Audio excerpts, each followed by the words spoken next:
Thank you, everyone. So welcome to the Section 319 Nonpoint Source Competitive Grant Program pre-RFR meeting. We're going to go through a bunch of topics. Feel free to ask us if you've got any questions. We're going to discuss some specific project ideas at the end. We'd love for you to share some of your ideas with us, and hopefully we can make for some better projects together. But we'll go through some of the logistics and the specifics for this grant program. We anticipate this being about a 20 or 30-minute discussion, and then we'll get into some of the questions. And we prefer if you raise your hand, so to speak, so that we can all hear your questions. As many of you know, non-point source pollution is unregulated overland runoff, unless, of course, you're in an MS4 area, and you know who you are if you're in an MS4 area. And the focus of this program is to mitigate the impact of non-point source pollution. It's a considerable problem. Over the past decades, the state and federal governments have been working hard to address point sources. And now that many of these are under control, it's the non-point source issues that are creating and preventing us from cleaning up some of our water bodies.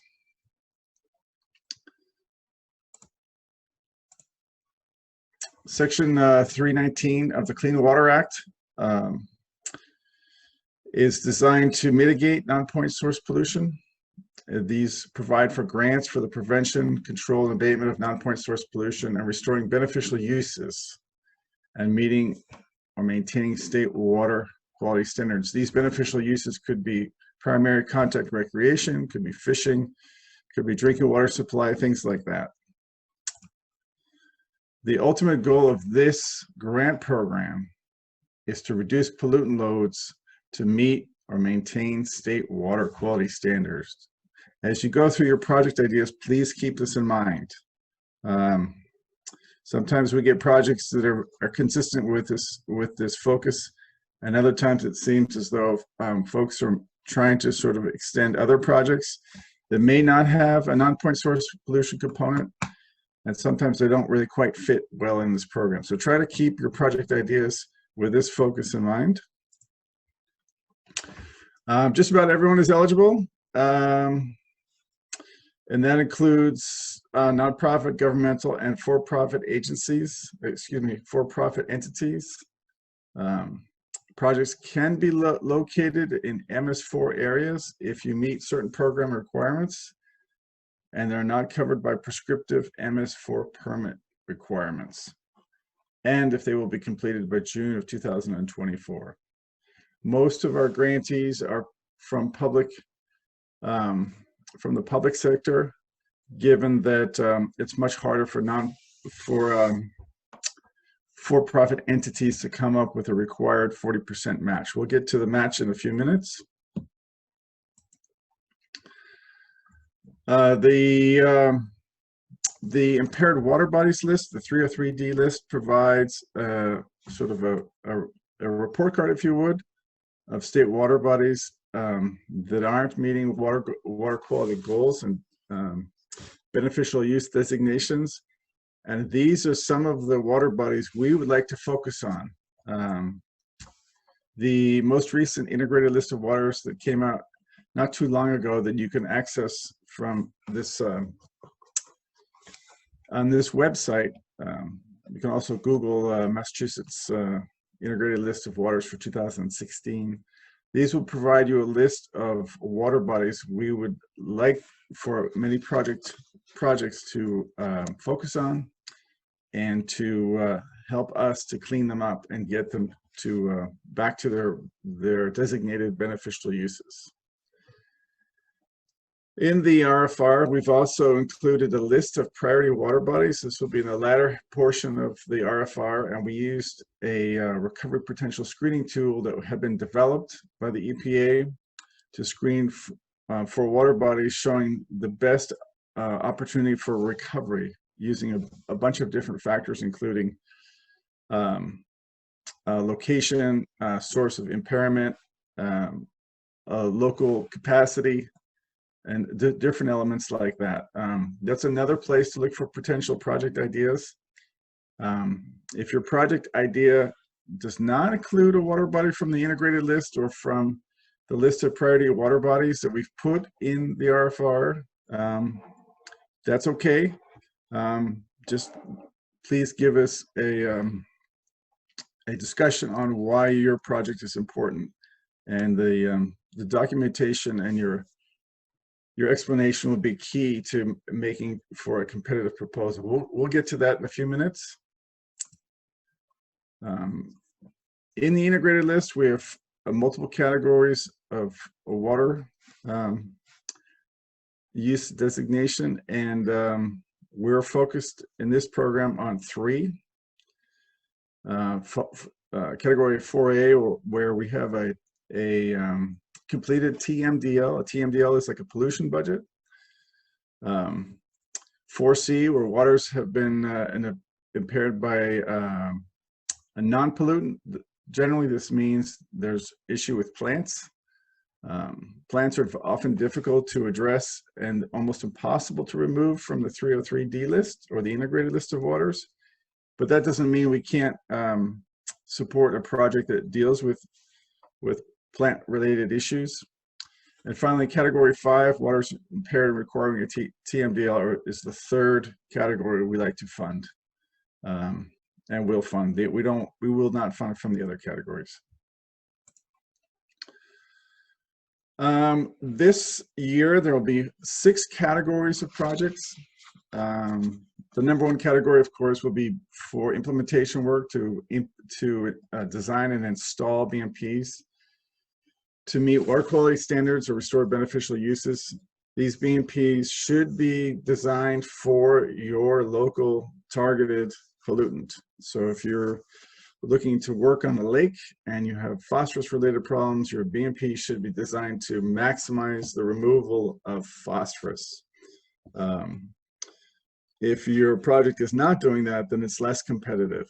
If it's located in the wrong place and you're getting a smaller amount of phosphorus than you could get, then again, you're not competitive. So if you're interested in implementation work, please focus on maximizing the targeted pollutant that is consistent with what the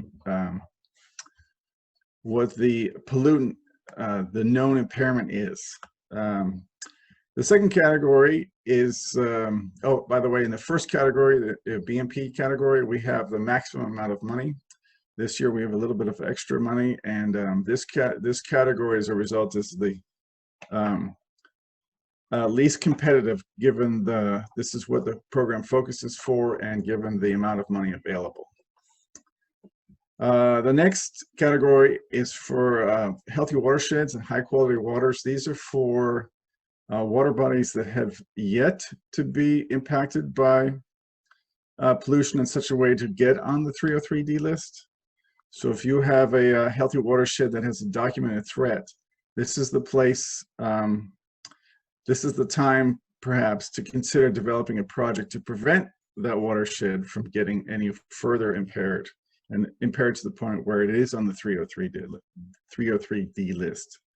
So that's what this category of projects is all about. The next category is stormwater utilities. These kind of projects can be developed from a single municipality, or they can come from a group of municipalities, or even more spread out in either in a region or in a sub-watershed. We funded these before. They've been successful in getting stormwater utilities up and off the ground, getting them publicized, and eventually supported by the communities, so that these towns can have a dedicated source of funding to deal with their stormwater requirements. These are mostly obviously coming from MS4 communities. The next category is regional Nonpoint Source Coordinators. These These grant projects for the regional coordinators will support somebody running around in the field looking and developing good, high quality non-point source projects. And for this RFR round, we're focusing regional coordinator grants in Worcester and Plymouth counties. The next category of projects is for the agricultural non-point source regional coordinators. It's similar to the other category of project type, except for the focus on agricultural work. I think we feel that there's a lot of work that we can do to help our farmers make for more efficient and also cleaner operations. And this is one of the ways we hope to develop partnerships to work with our agricultural community to improve water quality in neighboring and downstream water bodies. And for this category, we're going to focus work in Berkshire, Franklin, Hampshire, Hampden, and Worcester counties. And our final category for project type for this RFR will be zoning and local controls to protect water resources and to address non-point source pollution. These can address all kinds of different planning activities. But please note that MS4 permit required items such as stormwater bylaw review are not eligible. Similarly, water quality sampling is not eligible under this task as well.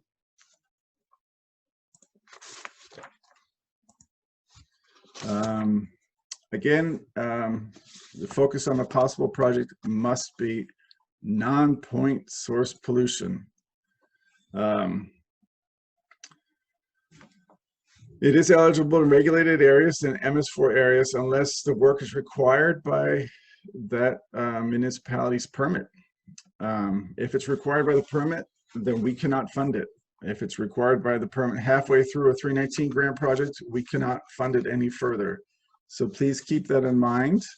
It doesn't mean we can't build or a BMP used to treat stormwater in an MS4 area as long as we can get the project completed before it is required. And these projects, once the permit comes to be and you were required to have a BMP to deal with stormwater in a certain area, 319 grant projects cannot help you meet your NPDES, your MS4 permit requirements.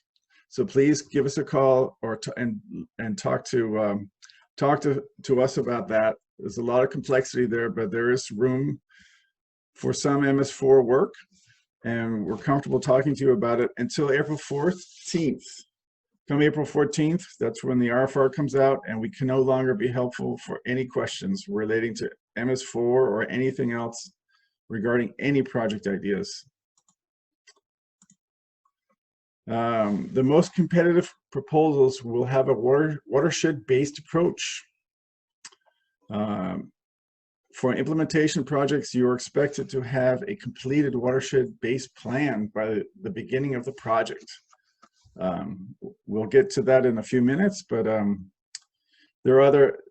If you have a watershed-based approach, we can see how your project is going to work within the watershed that's draining into your water bodies. Again, the implementation project should address the significant amount of the targeted pollution. If your water body is impaired for phosphorus, then you should be focusing on maximizing your phosphorus removal. For example, we'd like to see projects ready to go. We do not like to see projects that require certain pieces to be in place or certain elements to take place. If there's a question about permitting, for example, and it's still a question at the proposal stage, you might not have a competitive project if we're not sure that you will meet your permitting requirements in a timely fashion.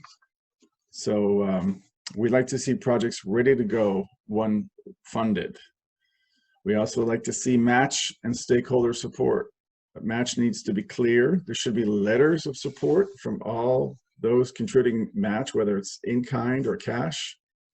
If there's a community work involved, we'd like to see that the community is aware and supportive. If there are other entities, other partners involved in a project, we like to see letters of support from them as well. There'll be considerably more information on competitiveness inside the RFR. Please note the RFR is a bit lengthy, but it's full of information on how to maximize the competitiveness of your proposal. Okay, so in putting together your proposal for a 319 grant, assume that the reviewers do not know what you're talking about, that are not familiar with your water body, that aren't familiar with your issues. Make sure, if it's an implementation project, make sure it's focused on remediating those pollutants that are creating that impairment. In the RFR, there will be some information on the evaluation criteria that we use to evaluate your proposal. Please pay attention to those criteria. We follow them very closely, and we would hate for you to go through the process of developing a proposal and skip out on a couple elements and fail to make the cutoff because you missed some of the evaluation criteria components we would like to see. Project budgets should include salary, if salary is an expense. If you're going to subcontract, then obviously that wouldn't be something you would include there. Generally, the salaries, the budgets would include subcontract related information, materials, supplies, for example, and mileage. We only pay 45 cents per mile. We don't pay for any other travel related expenses. Please keep that in mind as you put together a project budget. If you're proposing to develop an implementation project, please include adequate designs that show that your idea and your cost that you're proposing makes sense. If you submit designs that aren't conceptual or better, then we might not have an idea of whether your costs, your proposed costs, make any sense to us, and then we're less confident that they will be adequate to meet your goals. So we'd like to see the designs done first. There are other grant programs such as the 604B program that can help develop those designs, but the 319 grant program is not about developing designs. We can help finalize them, but we do not like to develop them without the confidence that they will be used in a cost-effective way.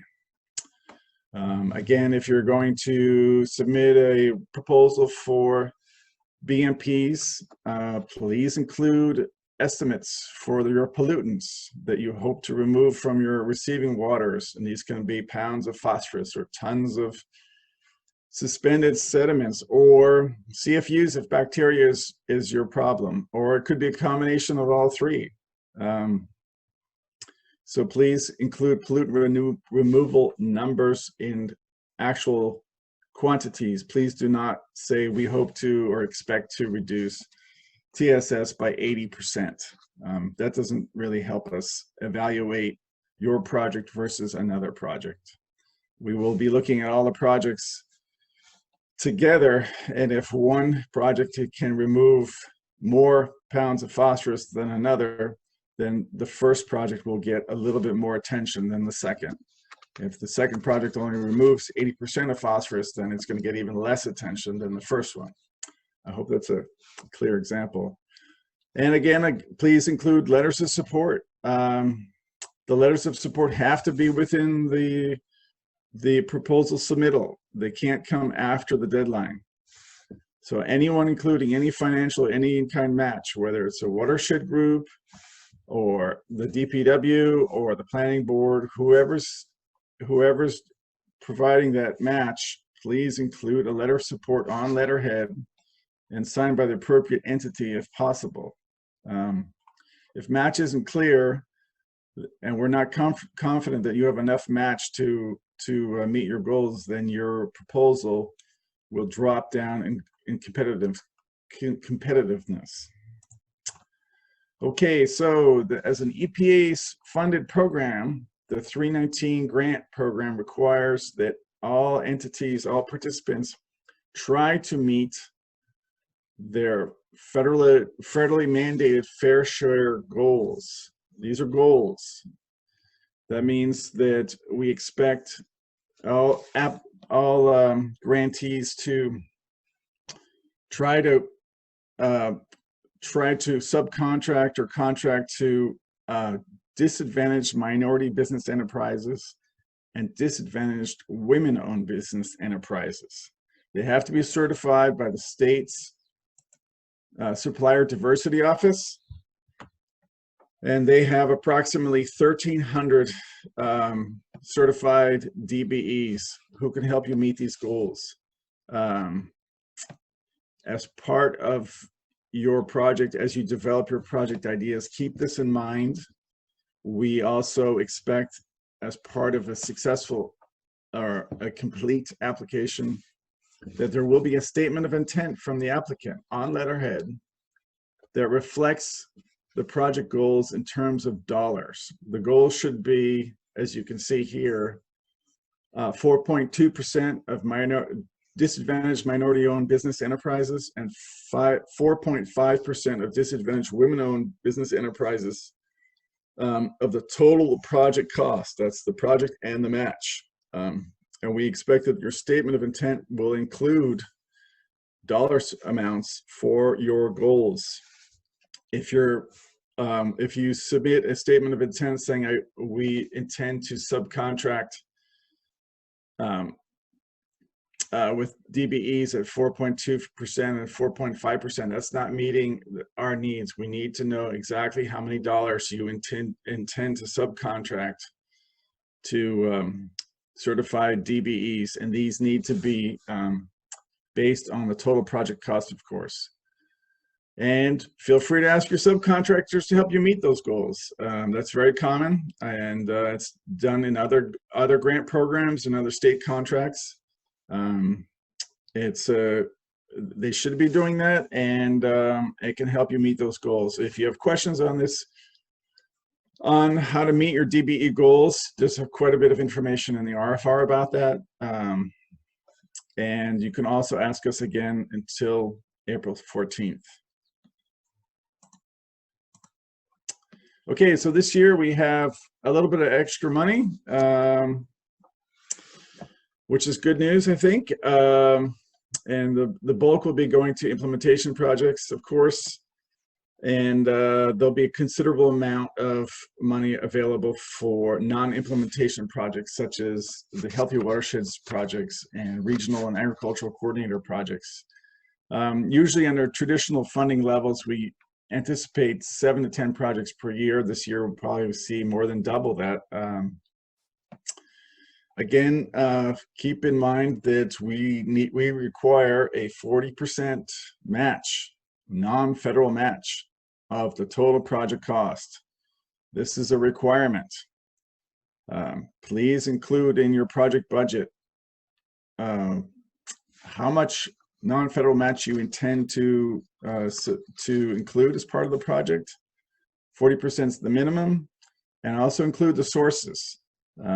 If source is going to be a neighboring town or a local lake association, please include a letter on their letterhead saying that they're going to contribute this amount to the project. It cannot be federal money. If you have another grant that you'd like to match with the 319, be sure of its origins. If it's an MVP grant program, for example, that is state money. Be sure that that's not being used for any other grant program, and then you could use that perhaps as non-federal match for this one. If you have a different source of funding that comes from a federal source, it cannot be used as match for this one. Again, DBE goals are 4.2% and 4.5% of the total project cost. These projects last about 2.5 years. We anticipate that your project proposal will show that a reasonable timeline that the project can be developed, implemented, and completed during this duration. Contracts are repaid, expenses are repaid generally quarterly on a reimbursement basis, and we withhold 10% each payment. At the end of the project, when all deliverables have been received and approved, then we release that final 10% that we've been holding all along. Generally, repayment is when processed and there are no issues with the documentation, we generally pay them within 3 or 4 weeks. The state allows us 45 days, but generally we're a lot faster than that. Let's see. So the schedule, these are very important dates, of course. April 14th, the RFR will be released then. We will post it on Combis, we'll post it on the MassDEP website and via email blast. Once the RFR comes out, we cannot be helpful other than to tell you how to find it. If you have specific project ideas, we cannot help you with those. That would violate the terms of the procurement. So please ask all those questions before April 14th. Proposals are due electronically on June 30th. There'll be information on how to submit those in the RFR, but generally keep in mind that we do have limits on our emails, so try to keep them under 10 megabytes. For your total proposal size. We anticipate notifying the successful and unfortunately the unsuccessful applicants sometime in late September, early October. And we anticipate that the start date, the notice to proceed for your successful project will be in January of next year. Additional sources from information for putting together a strong proposal include the integrated list of waters, assessment reports, give you more information on what's happening in your watershed, and draft and final TMDL information. Also, this is the Clean Water Toolkit. It's a manual, if you would, that provides information on the best non-point source pollution related BMPs, fact sheets, information on how to address certain types of non-point source pollution problems. There's some information also available on how to prioritize protecting healthy water bodies and healthy watersheds before they're impacted.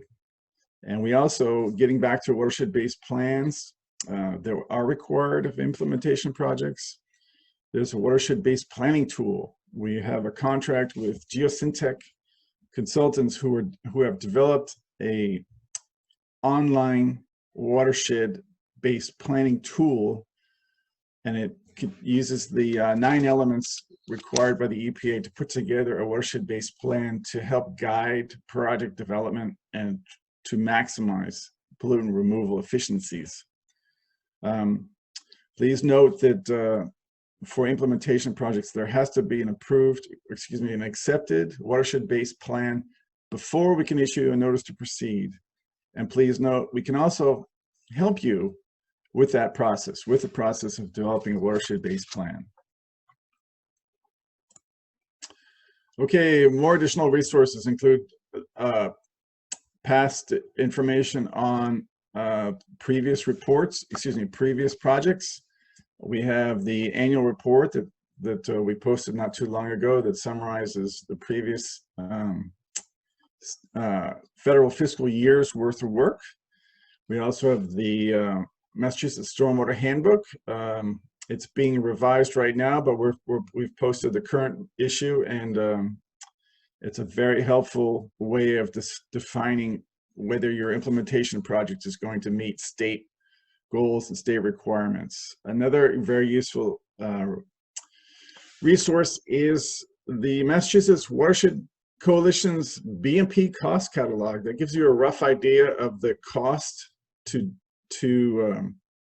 construct and the cost to conduct O&M for different types of BMPs. Some BMPs cost a lot more up front, but very little in the long run, and some are the opposite. And the cost catalog is generally set up around removing TSS, just to make it simple. So all the dollar figures they give you in terms of how to measure the value of one BMP or over another are all based on TSS. And the reason I say that is just keep that in mind. If you're trying to reduce bacteria loads, that perhaps TSS might not be the best type of BMP to consider, but this cost catalog gives you a really quick and rough idea of costs relating to developing and implementing and maintaining BMPs. The UNH Stormwater Center also gives you some great information on BMP efficiencies and strategies. One of the things they've been working on in the past few years is looking at the performance of grassy swales versus swales full of beautiful regional plants. And they're finding that, for example, the performance of grass to remove nutrients from stormwater is almost as good as that from putting in all kinds of very interesting looking and aesthetically pretty plants that require a lot more cost to install and maintain. Some of the smaller towns in surrounding areas in southern New Hampshire have been using just grass because that's all the DPWs can afford to spend time on, and they cut their grass 3 times a year, and then UNH comes over and takes some water quality measurements out of those streams and out of those storm flows, and they're finding they're working very well. And there's all kinds of other stories like that. So it's a great source of information. In terms of stormwater, state stormwater policy, please keep that in mind. And as you size and consider sizing BMPs, consider your rain. Future predictions are, future estimates are going to be for heavier, flashier rainstorms. Your BMP could be overwhelmed by a future rainstorm. So consider having to design your BMP for that kind of weather. And if you are going to do that, please be sure to include that information in your proposal. Let us know that you're thinking ahead. Let us know that you're thinking of a heavier rainfall, so that we know that it will work. Most BMPs are designed for smaller rainfall, the more typical day-to-day rainfall events, and that makes a lot of sense. But you also want to be prepared for future heavier rainstorm events. Again, we've got Mass Stormwater Handbook here twice. I guess just forgot to take that out, but also it's good to reiterate that's a very important source of information. And finally, the EPA has developed an OPTI tool for defining BMP costs, whether these certain types of BMPs make sense depending on your real estate, your budget, and your targeted pollutants. So the MassDEP's Nonpoint Source Pollution Mitigation Program has 2 grant programs. One is the 604B grant program, which is planning and assessment work, and the 319, of course. And this gives you a quick overview. And just focusing on the 319 program, we've got public and private entities eligible to apply. We don't pay for implementation projects, the sort of standard implementation projects that require pollutant removal numbers estimated at the end of the project in the healthy waters category, but we do it in the other category. We have 2 categories of funding here, the implementation and the program projects. Match is required for both. The timeline's 2.5 years. We don't do assessment work in the 319. We don't do sampling work in the 319. Watershed-based plans are required. We can do projects in MS4 areas. Please ask us first if you can. We can do some BMP design, but it shouldn't be the majority of the project. And BMP construction, absolutely, that is part of what we do. I wanted to go over a few before we get into the questions and answers phase. These are just some typical projects we've funded in the past, and I just wanted to go over them very briefly to give you an idea of what they're for and costs and efficiencies. This is about retention swale treating stormwater runoff, of course, before it goes into Manusnik Brook in Leominster. This treats 33,000 square feet of parking lot. It takes out 3 pounds of phosphorus a year and about 1 2/3 tons of TSS, total suspended solids, every year. And then the second slide is also part of the same project. This bioretention tree filter treats 17,000 square feet of parking lot and removes 1.6 pounds of phosphorus a year and 2 tons of sediment a year. These two slides reflect 2 of 10 BMPs that were built for this particular project this year. This project cost the town $252,000 in match, and they received $222,000 in grant funding from the state. And with that funding, they built 10 BMPs, including these 2. And these 10 BMPs removed 36 pounds of phosphorus a year, 177 pounds of nitrogen, and 26 tons of TSS. So not a very expensive project and very successful. Manusnik Brook was suffering greatly from sedimentation, and hence the focus on trying to remove as much sediment as possible. Here we're at the old reservoir in Lexington, which drains from numerous roads and heavily residential areas. This area treats 11 acres. This is a bio filtration basin that outlets into a wet detention basin, and they also added a porous asphalt parking lot as well as part of this project. This project was received a $300,000 grant. Lexington provided a $618,000 match for a $918,000 project. This project removes 36 pounds of phosphorus, which is an incredible number, 263 pounds of nitrogen, and 4.65 tons of sediment. One of the useful aspects of this project is easy access to the BMPs. So as sediments start to accumulate, they can be readily moved by equipment already available at the DPW. Down in Southwick, Lake Congamond on Berkshire Avenue, there was they put in a wonderful project years ago to remove and reduce some of the stormwater pollutants that were going to Middle Congamon Pond. They developed a considerably large detention basin and 4 deep sump catch basins and a vegetated swale in the back of the photograph leading directly to the lake. This treats 2.8 acres of medium density residential development and 2.2 acres of roads. I don't have performance numbers for this particular project, unfortunately, but it was very conservatively built, so I'm feeling that they're removing a very significant chunk of nutrients and sediment from the lake. This project was built with a $93,000 grant and a match of $62,500.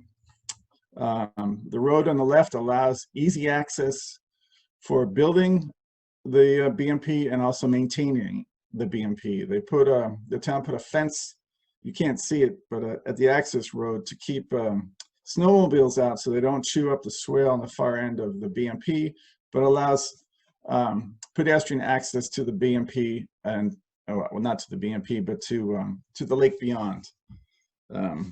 Very simple, very successful project. Generally easy to build, except for a few technical glitches that the town handled very well. And then finally, we have a site in Cohasset. This was they had they're trying to address some of the stormwater that is affecting the water quality at Cohasset Cove, which also drains to Cohasset Harbor. And this particular grant project included 2 deep sump catch basins, and here we have an interceptor tank and a subsurface infiltration system. This particular project removes 3 pounds of phosphorus, 22 pounds of nitrogen, and just under a ton of sediment from a 6.2 acre catchment area. This project cost $316,000. $180,000 was in a grant, and there's 136 match. If you're considering installing a similar system, great. Do keep in mind the need to build your BMP to match the equipment you have in hand, unless you want to subcontract the maintenance. And also make sure, if you're going to build a stormwater infiltration system like this, you can have readily accessible inspection and cleanout ports, and that you have pre-treatment to take the sediment out, so the sediment does not overwhelm the infiltration component of this infiltration gallery, or this infiltration system. So we're more than happy to fund infiltration type BMPs. Always keep in mind that pre-treatment to get the sediment before the sediment impacts the pre-treatment. Okay, I assume you might have some questions. Feel free to ask me anything. Yeah, why don't you stop sharing your screen, Malcolm, and then we'll go to questions. Just if you can raise your Zoom hand or your real life hand, and Malcolm will call on you with any, if you have any project ideas or questions, now's the time to ask.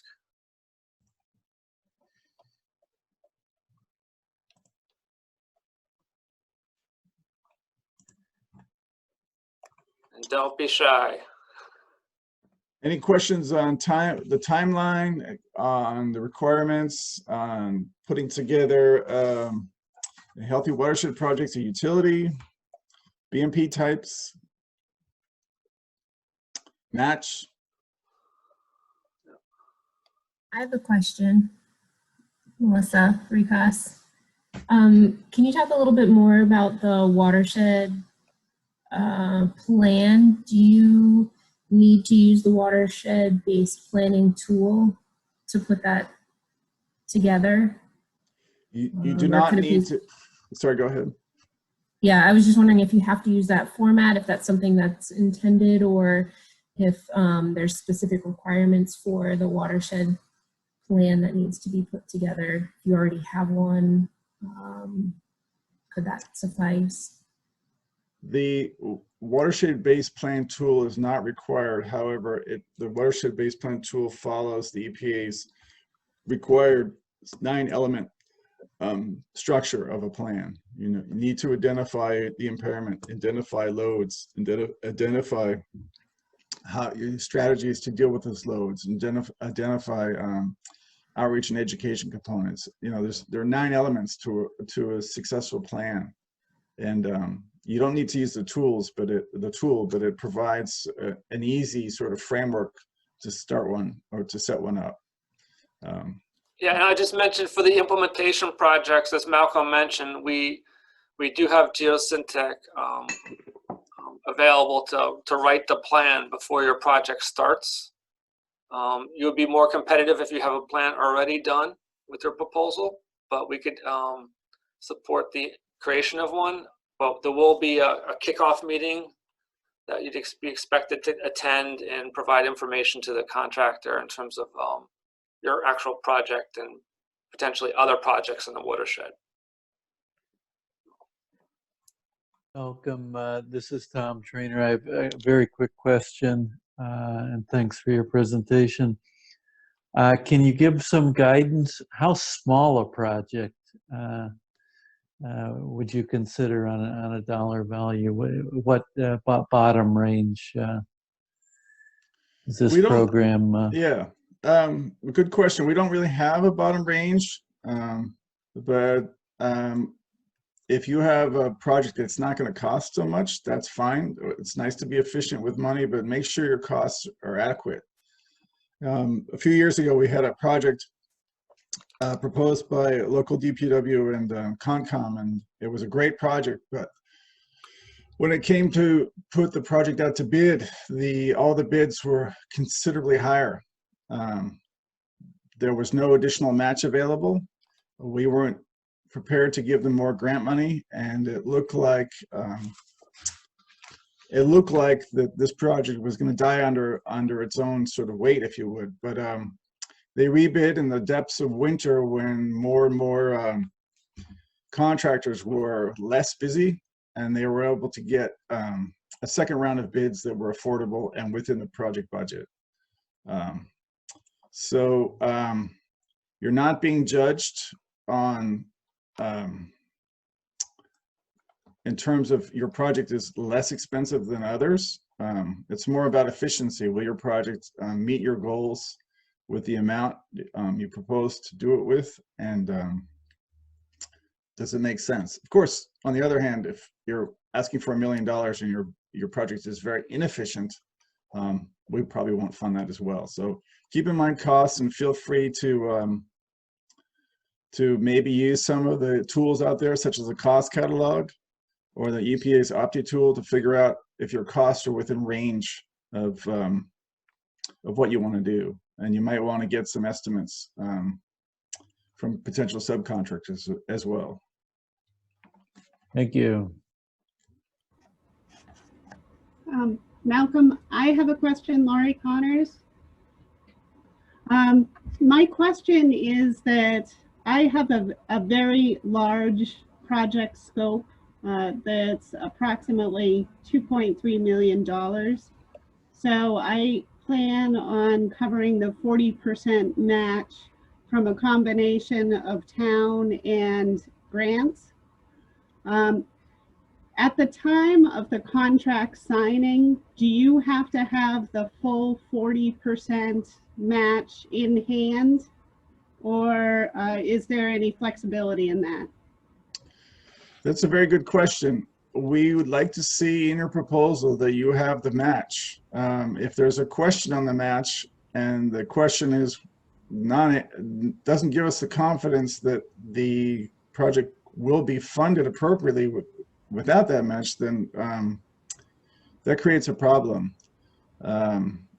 There's been a few instances where successful applicants have said our match is contingent upon having a successful project application that's brought before town meeting, and town meeting won't be until May of the next year, of course. So in those instances, we've said, okay, we're going to give you a grant contingent upon a positive outcome at town meeting. And if you don't have a positive outcome and you don't have match, then we're going to pull the funding. And we don't want to pull the funding. We don't want people to go through the considerable effort and time to put together a good proposal. It's a lot of work. So so far that's worked out. If town meeting said no thank you, that would be really unfortunate for everyone involved. So that's sort of a particular case where, you know, you do have to look for funding. And if that's your source of funding, then you do have to wait for town meeting. If that's not what you're talking about, if you're hoping to get a grant, a state-funded grant or a non-federal grant, what have you, from another entity, and it's still a question mark, well, that match is not in hand. And if we don't know what the backup plan is, then we might not be able to feel confident that the match is there. That's one of those hard requirements. We'd like to see the 40% of the total project cost is in hand in the application. Okay, thank you.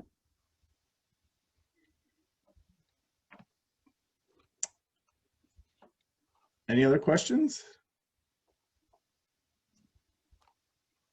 Yeah, hi, David Kaplan, Cambridge Water.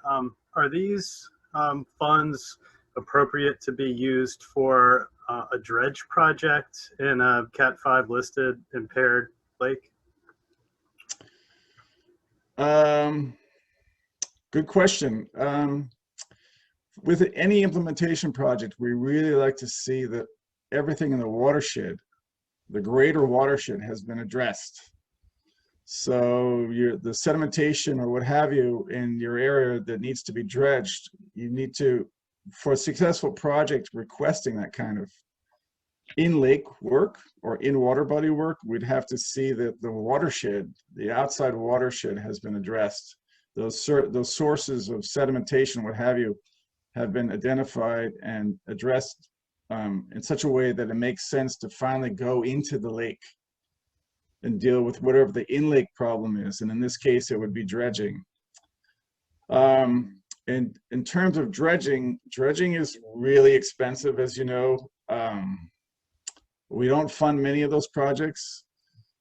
We're not 100% against them, but if dredging doesn't solve a significant problem, if we don't feel that the impaired water body could be pushed toward an unimpaired status, then we're not sure that the dredging is actually having a positive impact on the water body. It really depends on a lot of factors, and given the cost, you know, we're reluctant to go that route unless everything else has been exhausted, and it's obvious that that is the recommended treatment for that particular water body. Okay, that makes sense. Thank you. Malcolm, Lisa Dallaire has a question. Yeah. Oh. Hi, Malcolm. Thank you for your presentation. I have a question about where can I find a list of all the 319 grantees and the projects listed by year? Is there something like that online or on the MassDEP website? On the MassDEP website, there is something called the project summary or project summaries, and it covers projects in some detail for the past 5 years of projects, and then the prior projects are just listed by project number, which is defined by the date they were awarded. It's also 2 years old. We hope to update it in the next week or two, and that would include the last 2 years of projects. Okay, so how do I find that on the website? Is it just under Google 319? It's Massachusetts 319 grant program, and then look for project summaries. Yeah, it's called indicative summaries. It's the first link on the additional resources. We will post the PowerPoint as a PDF. Okay, great. As well, and so you'll get up to 2018 with the indicative summaries, and as Malcolm was saying, the annual report has I think 2019 and 2020 projects on there, maybe 21, I can't remember exactly, but it has the more recent ones that aren't in the indicative summaries as well. Okay, thank you.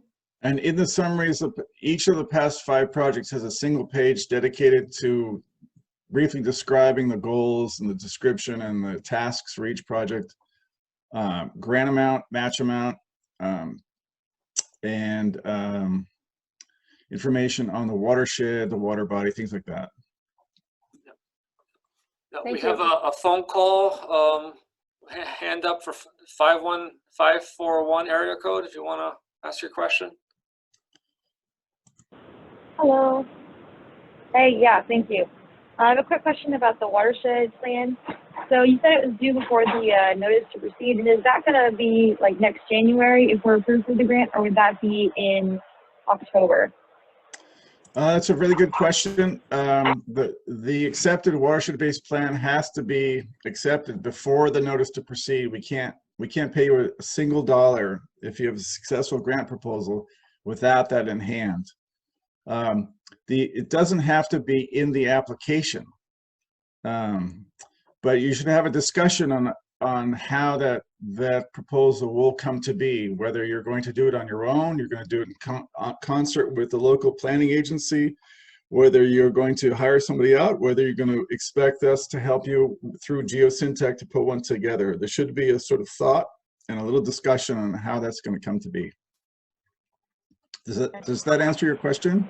Okay. Yeah, thanks. Great. And then I guess, Courtney, do you have a question? Yeah, mine's related to the watershed-based plans as well. You said that they are watershed-wide. If there's a past study on what the priority area is, can we narrow down what that quote-unquote watershed is to a specific road drainage area, for example? Yeah. Okay. Yeah. If your watershed if you have a project idea in, in Cambridge, and you don't have to do the whole city. Yeah, right. Some watershed is fine. Yeah. Okay. There are also previously completed watershed-based plans on the web. They can be accessed through Geosyntec's website, and you might find something there that could be helpful to your project idea. Perfect. Thank you.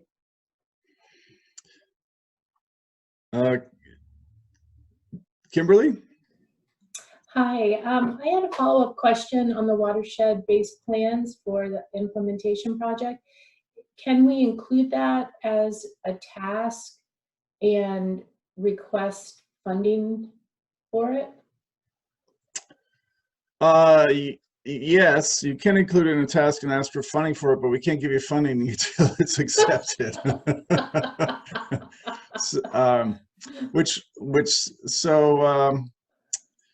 That doesn't mean we can't help you. If you have a successful implementation project proposed and was competitive and was awarded a grant, we can work with you to help develop a watershed-based plan before a notice to proceed has been issued. Okay, thanks. So you just want us to acknowledge in the proposal then that the watershed-based plan needs to be done and that we will request your help with that? Yes. Okay. Thank you. And one thing to consider in terms of developing a plan before you get a notice to proceed, the match, the in-kind match, the cash match, whatever match you propose to apply to your grant, the match accrual date has already started. Work relating to Nonpoint Source pollution mitigation in that watershed, starting on October 1st of 2019, is eligible as match. It should be consistent with Nonpoint Source program goals and consistent with the project that you're proposing. So as you put together a possible watershed-based plan or the elements for a watershed-based plan that take time and energy, those costs can be added to your match. So that's October 1st of 2019. Dennis Lynch, did you have a question? I sort of saw you trying to unmute or something. No? Okay. I just wanted to let everyone know that there's a watershed-based plan training session on April 7th, and the contact is robert.brown@mass.gov.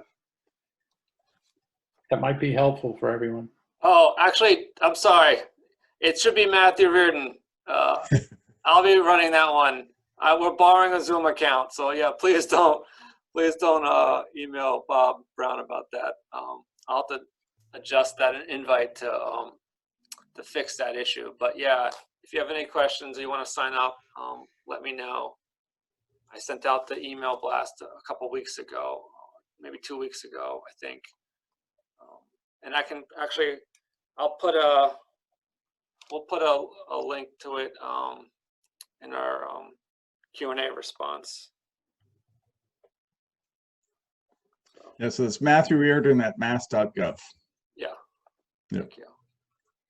Malcolm, Laurie Connors again. I have another follow-up question based on the last response. Within a quarter mile of my project is a new school that will be under construction starting any day now. And that school is fully funded and includes a lot of green infrastructure features. Is that something that I could use as a potential match for my project?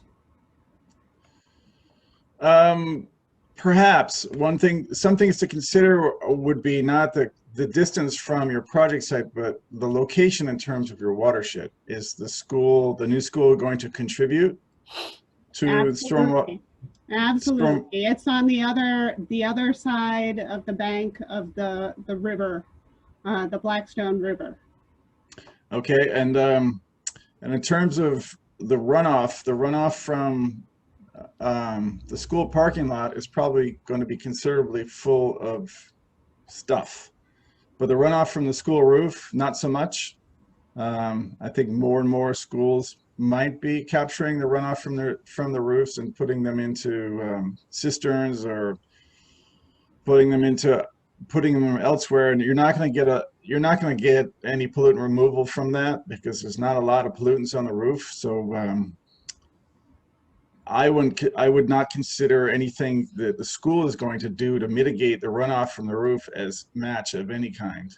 If you anticipate them doing something serious about the parking lot runoff, I think that could be a source of match. Okay, thank you. Especially in terms, the Blackstone's got a lot of issues in terms of nutrients and bacteria. That's what I would focus on. Try to get some of those pollutants out of the system.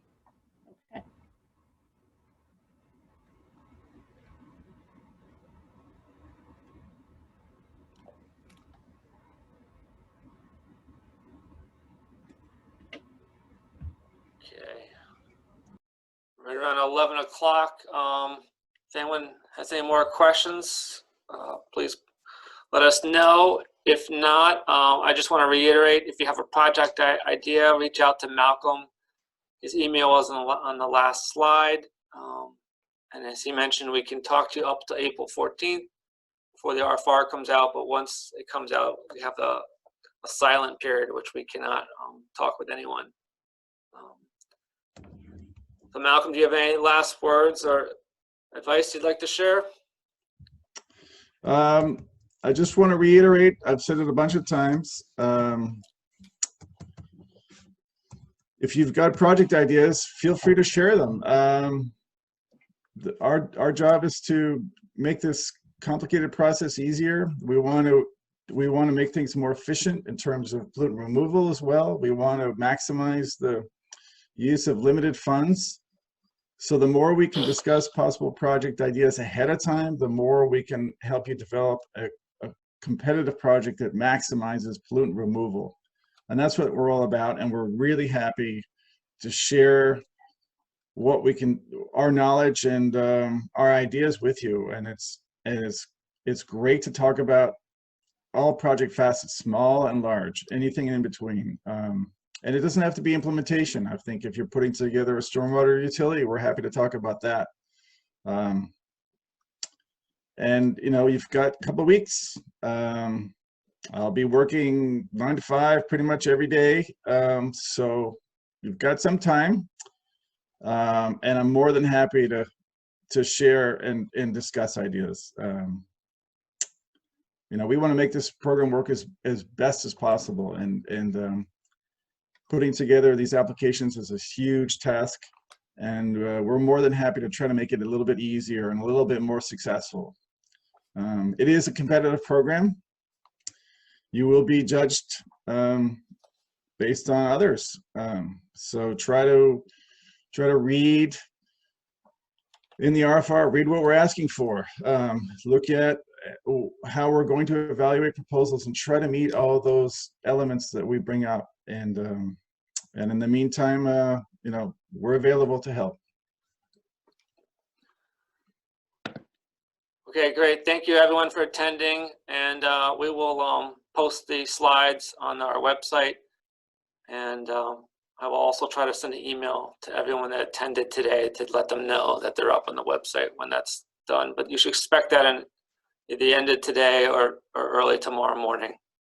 So, okay, take care. Thank you, everyone. Thank you.